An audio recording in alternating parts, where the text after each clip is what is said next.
Bismillahirrahmanirrahim.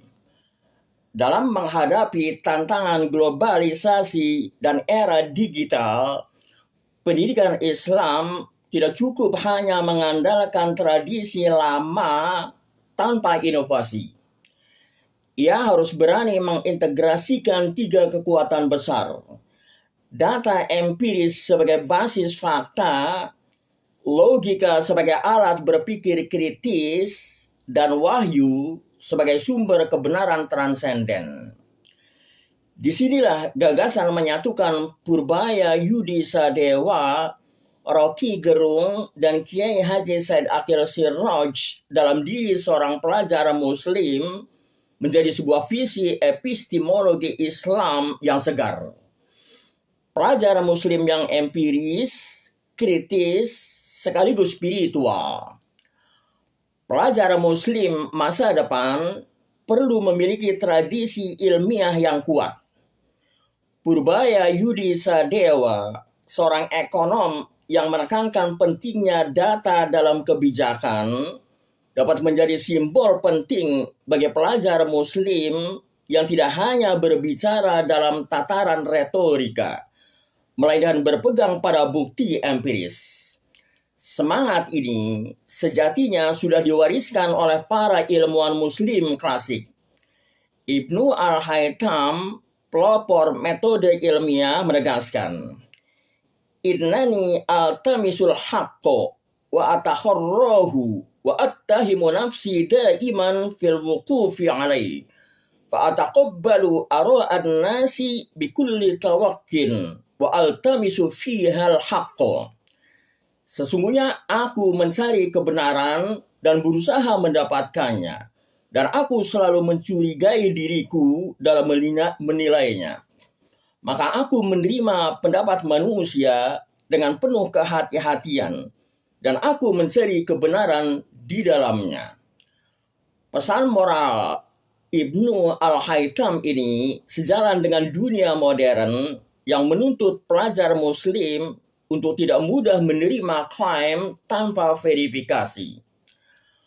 Rocky Gerung sering tampil di ruang publik dengan logika yang tajam dan kritik yang berani. Dalam pendidikan Islam, kemampuan seperti ini juga diperlukan agar pelajar muslim mampu menguji argumen dan menimbang kebenaran dengan rasional.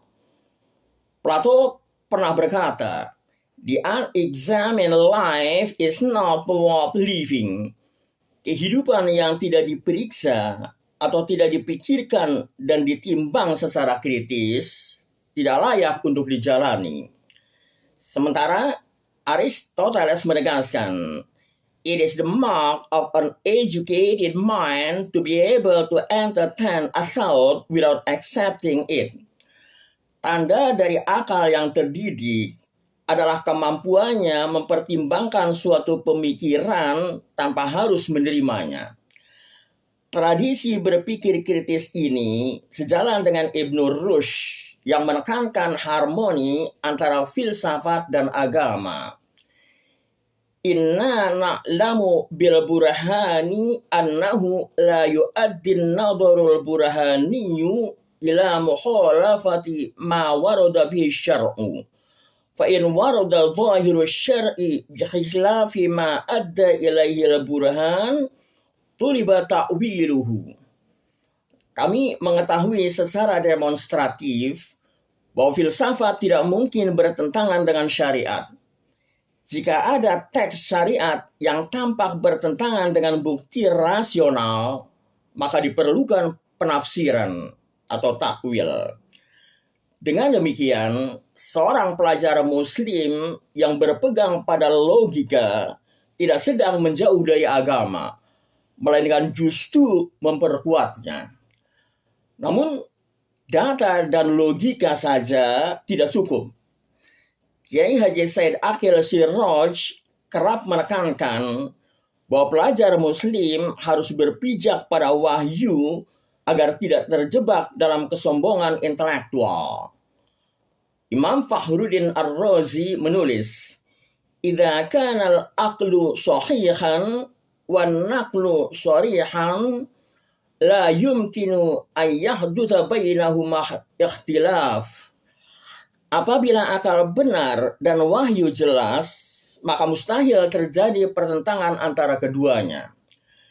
Syed Hussein Nasr juga mengingatkan, the greatest tragedy of modern education is that it has suffered knowledge from the sacred.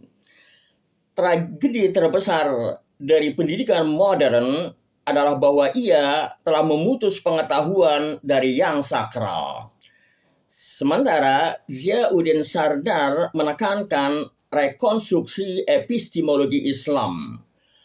We must develop an Islamic science that is rooted in our worldview, not a borrowed one. Kita harus mengembangkan ilmu pengetahuan Islam yang berakar pada pandangan dunia kita sendiri, bukan hasil pinjaman dari luar. Dengan demikian, wahyu tidak hanya berfungsi sebagai dogma, tetapi juga sebagai sumber orientasi epistemologis yang menjaga pengetahuan tetap terhubung dengan kesucian dan nilai-nilai ilahiyah. Masa depan pendidikan Islam bergantung pada kemampuannya melahirkan pelajar muslim yang mampu menyatukan tiga pilar ini. Berpikir empiris seperti Purbaya, kritis seperti Rocky, dan spiritual seperti Kiai Haji Said Akil Siraj. Integrasi ini akan membentuk generasi baru yang tidak terjebak dalam dikotomi ilmu dunia dan ilmu agama, melainkan menyatukannya dalam kerangka epistemologi Islam yang utuh. Pelajar muslim seperti itu akan mampu menjawab tantangan zaman, tidak anti data, tidak anti kritik, dan tidak kehilangan arah spiritual. Inilah wajah pendidikan Islam masa depan, tempat lahirnya insan yang berilmu, bernalar, dan beriman. Sebuah harmoni epistemologis yang menghidupkan kembali semangat peradaban Islam. Wallahu a'lam bishawab.